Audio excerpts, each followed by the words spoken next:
नमस्ते दोस्तों, welcome back to my channel. तो आज हम जानेंगे धर्म में निहित कुछ हानियों के बारे में। देखिए, इस विषय को स्पष्ट करते हुए प्रोफेसर डेविड लिखते हैं कि जिस प्रकार अनेक औषधियाँ कभी कभी हमारे उस रोगों को बढ़ा देती हैं जिसे छुटकारा पाने के लिए उसका उपयोग किया जा रहा था, इसी प्रकार धर्म भी कभी कभी लाभ देने के स्थान पर अनेक मानसिक रोग तथा सामाजिक समस्याओं में वृद्धि कर देता है। धर्म में पहली हानि है धर्म समाज के लिए अफीम।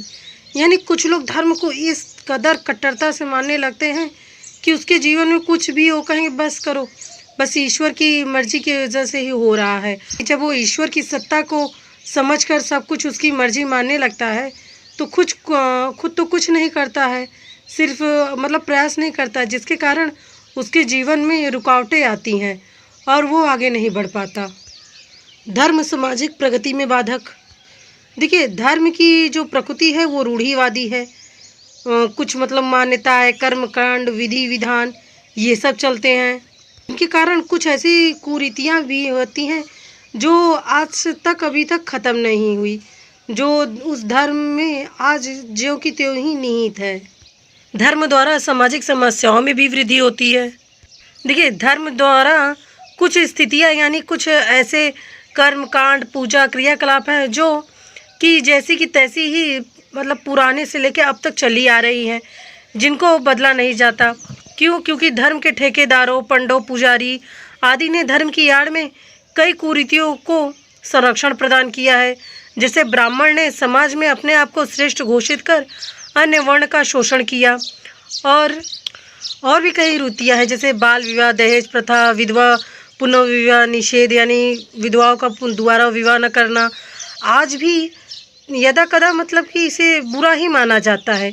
धर्म द्वारा तनाव, भेदभाव एवं संघर्ष के लिए उत्तरदायी भी है। क्योंकि देखिए, प्रत्येक धर्म के अनुयायी अपने धर्म को अनेक धर्मों से श्रेष्ठ समझते हैं, जिनके कारण उनमें आपस में कहीं न कहीं ऊंच नीच और एक दूसरे को हीन भावना से देखना और एक दूसरे की निंदा करना, जिसके कारण भेदभाव एवं संघर्ष हमेशा होते रहते हैं। धर्म समय के साथ परिवर्तन में अक्षम है, यानी धर्म समय के साथ बदलने में देरी करता है, यानी बदलता नहीं है। धर्म में जो निहित है वो जो को त्यों ही लगता है। धर्म बदलती हुई परिस्थितियों के साथ कदम से कदम मिलाकर चलने में असमर्थ है।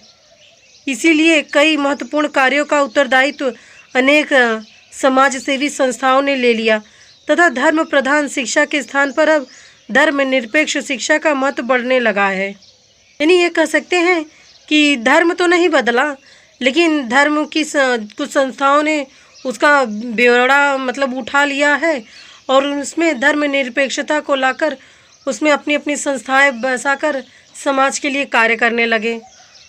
धर्म द्वारा अकर्मण्यता को जन्म देना। देखिए, धर्म व्यक्ति को अकर्मण भी बनाता है। कैसे? क्योंकि कहावत कही गई है, जिसने चोंच दिया है वो चुंगा भी देगा। यानी कुछ व्यक्ति ऐसे होते हैं जो कि ये सोचते हैं कि बस करिए, ईश्वर जब हमें जन्म दिए हैं तो कोई ना कोई तो कार्य या नौकरी वोकरी देंगे ही, और धर्म के आड़ में वो निष्क्रिय होकर यानी बेरोजगार होकर पड़े रहते हैं घर में। लेकिन फिर भी यहाँ मैं ये कहना चाहूँगी कि धर्म की हानि से ज़्यादा उसके लाभ ज़्यादा होते हैं। यानी धर्म जहाँ कुछ हानियाँ तो हैं, लेकिन इससे ज़्यादा धर्म में लाभ पाए जाते हैं। धर्म में आधुनिक प्रवृत्ति। देखिए, धर्म में आधुनिक प्रवृत्ति में सबसे पहला है धार्मिक कट्टरता का कम होना। देखिए, अब पहले से ज़्यादा जो धर्म में जो कट्टरता कुछ नियमों को लेके थी, अब वो कम हो गई है। जैसे छुआछूत के भेदभावना, ऊंच नीच, ये सब अब धीरे धीरे कम हो चुके हैं। बहुत ही कम, क्या अब ख़त्म होने के कगार पे हैं। आधुनिकीकरण के कारण भी धार्मिक कर्मकांडों में अब सरलीकरण हो गया है। धार्मिक संकीर्णता में कमी। देखिए, आधुनिकता के कारण धार्मिक संकीर्णता में भी कमी आई है। यानी पहले जो कहते थे कि नहीं, हम इस धर्म से हैं तो ये हमें करना ही होगा, नहीं तो ये कुछ बुरा हो सकता है, ये ऐसी भावना जो है अब समाप्त हो चुकी है। आधुनिक समाज के कारण ही मानवतावादी धर्म का विकास हुआ है। यानी एक दूसरे के प्रति सद्भावना रखना, एक दूसरे की सहायता करना, चाहे वो किसी भी जाति धर्म का हो। ये चीज़ विकसित हुई है आधुनिकता के कारण धर्म में। धर्म का व्यवसायीकरण, देखिए धर्म का व्यवसायीकरण से मतलब है कि आजकल के जो पंडे पुजारी हैं वो उस तरह से अब पूजा पाठ नहीं कराते जितनी विधि विधान से पहले किए जाते थे। अब तो ज़्यादातर जितना पूजा नहीं कराते उतने दान दक्षिणा यदा कदा यहाँ रखिए वहाँ रखिए करके पूजा पाठ करा के हट जाते हैं। इस प्रकार हम धर्म का यह व्यवसायीकरण हमें सभी धर्मों में देखने को मिलता है। आधुनिकता के कारण ही धर्म में अब लौकिकीकरण आ गया है। लौकिकीकरण का अर्थ हम कह सकते हैं जैसे कि पहले उपासना वगैरह दान दक्षिणा करना अच्छा माना जाता था, तो उसको अब एक बुद्धिवाद की तरह सोचा जाता है। जैसे सप्ताह में एक व्रत रखना पाचन शक्ति के लिए अच्छा होता है, इस प्रकार से सोच अब धर्म में निहित हो चुकी है। आधुनिकता के कारण ही धार्मिक कार्यों का अन्य संस्थाओं में हस्तांतरण हो गया है। जैसे कि हम कह सकते हैं कि धार्मिक कार्य अब केवल धार्मिक संस्था तक ही सीमित नहीं रह गया है, राजनीति भी अब धर्म में लिप्त है। हिंदू महासभा, जमायतें इस्लामी तथा अकाली दल इसके अच्छे व प्रत्यक्ष उदाहरण हैं। धर्म तथा धार्मिक नेताओं का प्रभुत्व क्षीण होना, यानी अब विज्ञान की प्रगति तथा धार्मिक नेताओं की अवनति के कारण बनती जा रही है। मतलब कि अब क्या हो रहा है कि धर्म को इस तरह से नहीं माना जाता है जितना कि पहले माना जाता था।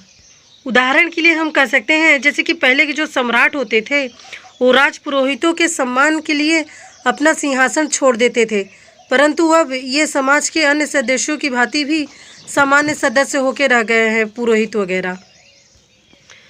धर्म मनोरंजन के साधन के रूप में, देखिए अब आधुनिकता में क्या हुआ है कि लौकिकीकरण है ये इसकी निष्ठावान प्रवृत्ति मतलब बढ़ती ही जा रही है। आज तीर्थ स्थलों में यात्रा उस दिव्य शक्ति से प्रेरित होकर नहीं वरन मनोरंजन चिकित्सा की सलाह पर हवा बदलने के लिए की जा रही है। धार्मिक उत्सवों पर भजन कीर्तन भोजन का आयोजन केवल मनोरंजन या एक दूसरे से मिलने जुलने की खुशियां मनाने के लिए किए जाने लगे हैं। मतलब अंततः हम ये स्पष्ट कह सकते हैं कि अलौकिक एवं अभूतपूर्ण शक्ति के रूप में अब हम धर्म को सिर्फ एक मनोरंजन के रूप में भी देखने लगे हैं। घूमना फिरना इस तरह की क्रियाकलाप तीर्थ स्थलों में जाके करना, हवा बदलने के लिए अगर डॉक्टर कहे तो धर्म स्थलों में तीर्थ स्थलों में जाना, इस प्रकार के क्रियाकलाप इसमें सम्मिलित हैं।